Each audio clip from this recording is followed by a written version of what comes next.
अगर आपसे मैं एक सवाल पूछूं कि आप बताइए कि इस समय दुनिया की सबसे बड़ी कंपनी कौन सी है, तो आपके दिमाग में कौन कौन से नाम आएंगे? May be Google, amazon, Walmart या माइक्रोसॉफ्ट, एप्पल।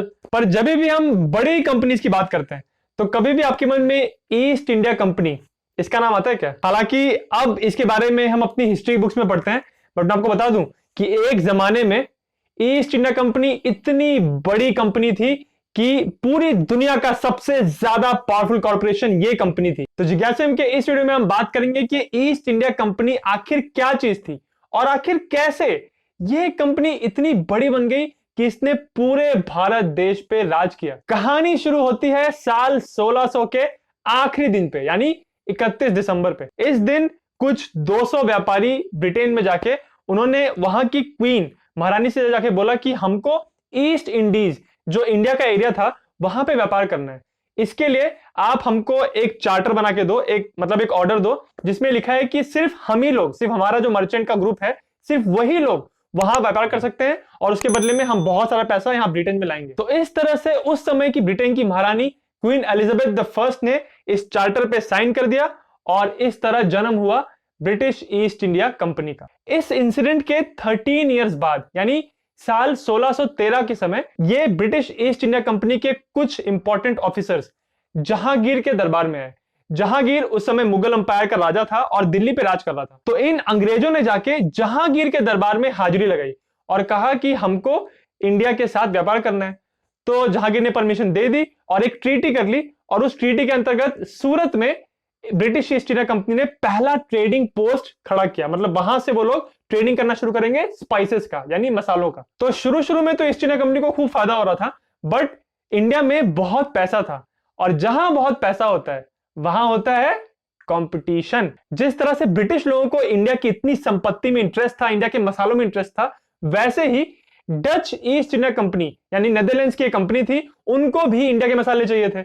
और इस रीजन में इस समय डच ईस्ट इंडिया कंपनी ज्यादा पावरफुल थी। तो भैया इस तरह जब ब्रिटिश लोगों ने देखा कि इस रीजन में मसालों के व्यापार में डच लोगों ने मोनोपोली बनाई हुई है, अपना ताकत बनाई हुई है, तो ब्रिटिश लोगों ने सोचा कि यार इस धंधे को हमको छोड़ना चाहिए, हम कुछ नया धंधा करते हैं। और फिर ब्रिटिश लोगों ने इंडिया के कॉटन और सिल्क व्यापार में एंट्री मारी। ब्रिटिश लोगों की इस स्ट्रैटेजी का बहुत फायदा हुआ, क्योंकि जब उन्होंने कॉटन और सिल्क के व्यापार में एंट्री मारी तो उन्होंने वहां बहुत नोट छापे और सारा पैसा कमा कमा के उनकी स्ट्रेंथ जो है एकदम बढ़ती चली गई। ब्रिटिश ईस्ट इंडिया कंपनी की स्टार्टिंग में सिर्फ यही रणनीति थी कि वो वहां पे सिर्फ व्यापार करना चाहते हैं, वो बहुत पैसा कमाएंगे और जितना भी कंपटीशन है उनके साथ लड़ाई करेंगे। बट ये जो सोच थी सिर्फ व्यापार करने वाले की, ये पूरी बदल गई साल 1757 में। ईस्ट इंडिया कंपनी के एक ऑफिसर रॉबर्ट क्लाइव ने बंगाल में सिराजुद्दौला को हरा दिया। ये लड़ाई थी बैटल ऑफ प्लासी की। ये एक ऐसी लड़ाई थी जो भारत के पूरे इतिहास में सबसे इंपॉर्टेंट इवेंट्स में से मानी जाती है, क्योंकि इसी लड़ाई के बाद कंपनी जो अभी तक सिर्फ एक व्यापार करने वाली कंपनी थी, उन्होंने अपना पूरा अप्रोच ही बदल दिया। बैटल ऑफ प्लासी एक बहुत ही इंपॉर्टेंट हिस्टोरिकल इवेंट है, स्पेशली इंडिया के नजरिए से, इसलिए मैं उसके ऊपर एक अलग से वीडियो बनाऊंगा। वो वीडियो आपको स्क्रीन के टॉप पे मिल जाएगा और उसका लिंक मैं इस वीडियो के डिस्क्रिप्शन में भी डाल दूंगा। जब बैटल ऑफ प्लासी में east India company Robert Clive की जब जीत हुई वहां पे, तब उसको वहां पे दीवानी का अधिकार मिल गया। यानी बंगाल पूरे स्टेट में जितने भी लोग टैक्स भर रहे थे, जितना भी टैक्स वसूल हो रहा था, वो टैक्स अब कंपनी वसूल करेगी। आप एक मिनट इस बात को सोच के देखिए कि कितनी ज्यादा इंपॉर्टेंट बात है। किसी भी जगह पे किसी भी देश में टैक्स कौन वसूल करता है? उस देश की सरकार। बट जब टैक्स को एक प्राइवेट ऑर्गेनाइजेशन वसूल करने लग जाए तो सोचिए उस ऑर्गेनाइजेशन की कितनी ज्यादा वैल्यू होगी।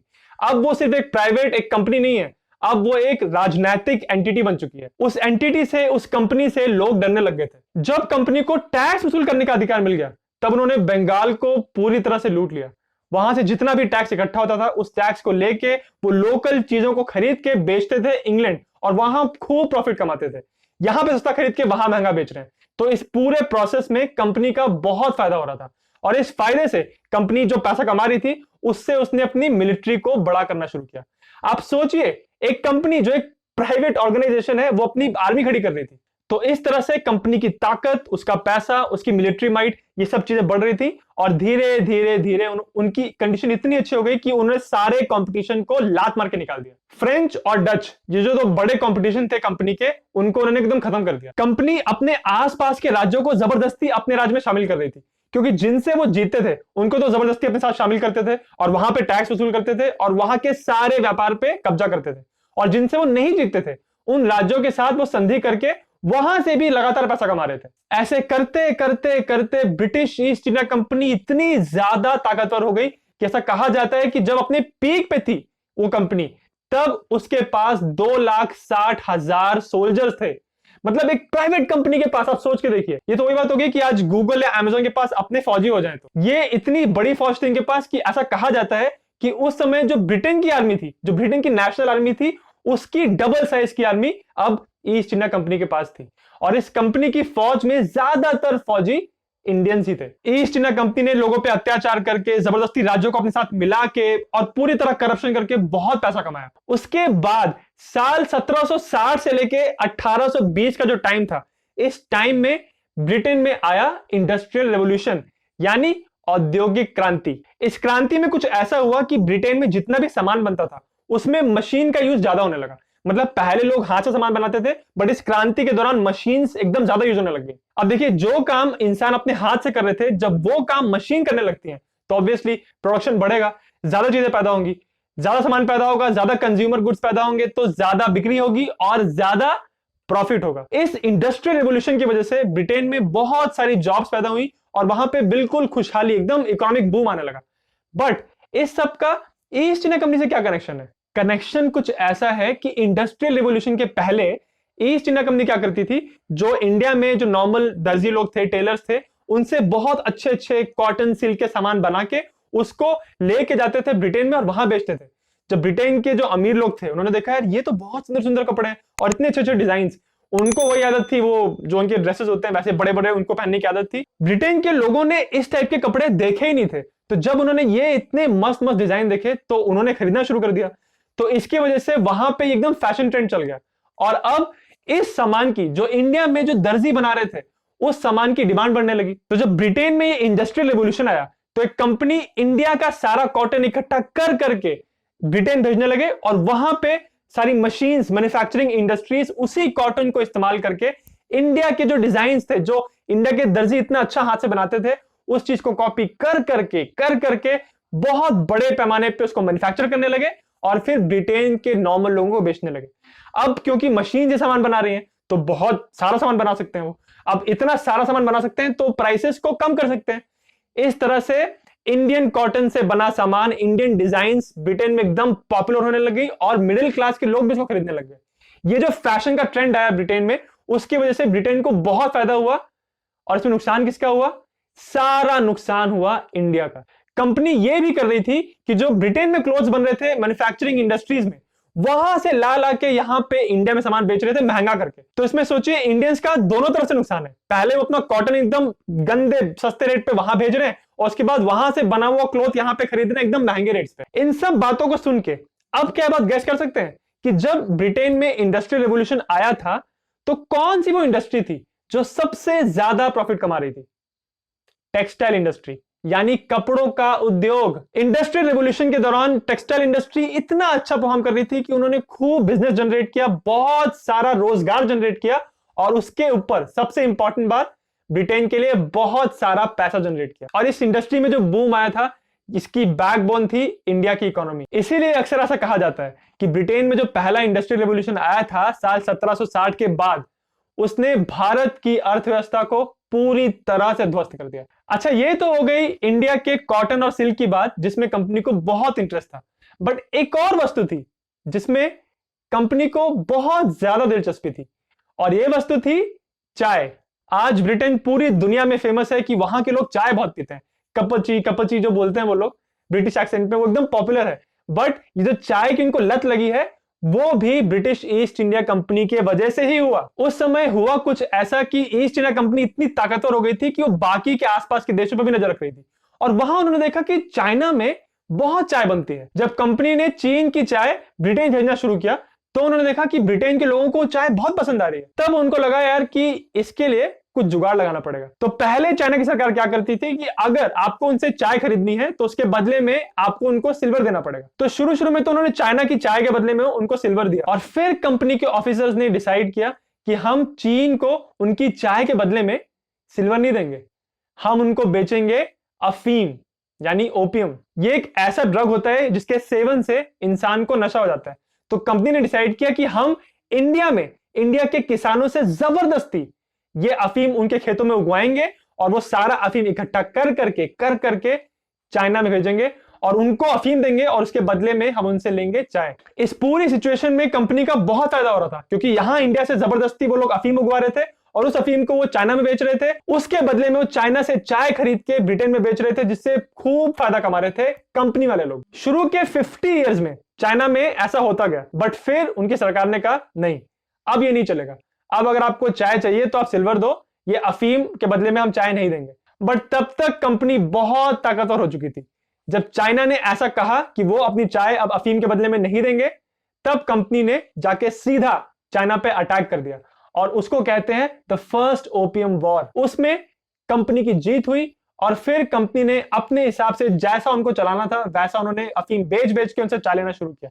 उसके बाद दूसरा अफीम युद्ध भी हुआ, उसमें भी ब्रिटिश लोगों की ही जीत हुई। तो इस तरह से आप देख सकते हैं कि कंपनी किस तरह से अत्याचार कर रही थी, और जहां से हो सकता था वहां से वो पैसा कमा रहे थे।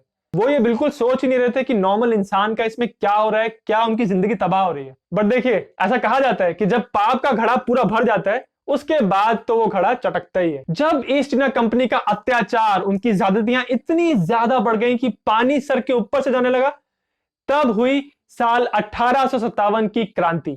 ये इंडिया में पहली बार था जब इतने बड़े पैमाने पे इतने सारे लोगों ने मिलके कंपनी के खिलाफ आवाज उठाई थी, उनके खिलाफ आंदोलन किया था, और इसीलिए इसको इंडिया का फर्स्ट वॉर ऑफ इंडिपेंडेंस भी कहा जाता है। इसके पहले कंपनी के खिलाफ बहुत बार आवाज उठाने की कोशिश की गई थी, बट कंपनी के पास इतनी बड़ी मिलिट्री थी कि हर बार वो सारे आंदोलनों को, सारे जो बगावत होती थी उनको एकदम चुप कर देते थे। इस सब में कंपनी की सबसे बड़ी ताकत थी उनकी फौज। बट 1857 में जो क्रांति हुई, उस क्रांति को किया किसने? ईस्ट इंडिया कंपनी के खुद के फौजियों ने। जी हां, जो कंपनी के पास इतनी बड़ी फौज थी उसमें 80% इंडियंस थे, और इन्हीं इंडियंस पे भी जो अत्याचार हो रहा था, उन्होंने कहा नहीं, अब नहीं चलेगा। और फिर मंगल पांडे का जो इंसिडेंट हुआ था, उसके बाद जो क्रांति हुई बैरकपुर से स्टार्ट हुई, वो पूरे देश में वो क्रांति फैल गई। कंपनी इतनी लालची और निर्दयी थी कि जिन सिपाहियों की वजह से वो इतनी जंगें जीत रही थी, इतना व्यापार बढ़ा रही थी, उन सिपाहियों को भी वो लोग अच्छे से ट्रीट नहीं करते थे। उनके खिलाफ रेसिज्म होता था, उनकी सैलरीज बहुत कम थी। कंपनी बहुत पैसा कमा रही थी, बट ये जो पैसा था उसके जो ऑफिसर्स थे वो अपनी जेब में रख रहे थे। इस वजह से कंपनी की जो ओवरऑल हालत थी, फाइनेंशियल हालत उनकी अच्छी नहीं थी, और ये सब एकदम खत्म हो गया जब 1857 की क्रांति हुई। वो जो क्रांति थी वो कंपनी के लिए final nail in the coffin थी। मतलब उस क्रांति के बाद प्रॉपरली कंपनी का खात्मा हो गया। इसके अगले ही साल 1858 में ब्रिटिश क्राउन ने डिसाइड किया कि अब ईस्ट इंडिया कंपनी नहीं रहेगी, और उसकी सारी ताकतों को, उनके पास जितनी भी आर्मी थी, जितनी प्रॉपर्टी थी, जितने भी एसेट्स थे, सबको ब्रिटिश क्राउन ने ले लिया। और इस तरह से इंडिया के ऊपर इतने साल से जो ईस्ट इंडिया कंपनी राज कर रही थी, वो राज खत्म हो गया, और यहां से ब्रिटेन के गवर्नमेंट ने इंडिया पे राज करना शुरू किया। पुराने जमाने में ऐसा कहते थे कि भारत एक सोने की चिड़िया थी, इतना पैसा था भारत के पास। एक जमाने में तो भारत पूरे विश्व की सबसे बड़ी इकोनॉमी थी। बट ईस्ट इंडिया कंपनी ने भारत की संपत्ति को इतनी बुरी तरह से लूटा कि उसके बाद भारत कभी भी उस लेवल पे कभी पहुंच नहीं पाया। ईस्ट इंडिया कंपनी के बारे में बहुत लोग ये भी कहते हैं कि ये ब्रिटिश सरकार नहीं थी, ये एक प्राइवेट कंपनी थी, एक ऐसी कंपनी जिसको कुछ चुनिंदा और लालची लोग चला रहे थे। इन लोगों का सिर्फ ये मकसद था कि भारत के पास इतनी जो संपत्ति थी, इतना अच्छा एग्रीकल्चर था, इतना कॉटन, इतने मसाले जो थे, इस सबको लूट लूट के सारा जो धन है वो अपने पास रखें। ईस्ट इंडिया कंपनी की इस पूरी कहानी से एक बहुत इंपॉर्टेंट लेसन मिलता है कि कभी भी किसी देश में किसी भी कंपनी, किसी भी प्राइवेट ऑर्गेनाइजेशन को इतना बड़ा नहीं बनने देना चाहिए कि वो उस देश से भी ज्यादा बड़ा हो जाए। शुरू शुरू में ऐसा किसी को भी नहीं लगता कि कोई एक कंपनी इतना ज्यादा पावरफुल हो सकती है, बट अगर उस कंपनी को कंट्रोल नहीं किया गया, उस पर रेगुलेशन नहीं लगाए गए, तो एक कंपनी इतनी पावरफुल हो सकती है कि वो अपनी एक आर्मी खड़ी कर सकती है। और देखिए वो किस तरह किस एक देश को पूरी तरह से अपने कब्जे में ले सकती है। अगर भारत के इतिहास से रिलेटेड और किसी भी टॉपिक पे आप चाहते हैं कि मैं वीडियो बनाऊं तो मुझे कमेंट्स में जरूर बताएं। और अगर आपको वीडियो अच्छा लगा तो मेरे चैनल जिज्ञासियम को सब्सक्राइब करना ना भूलें।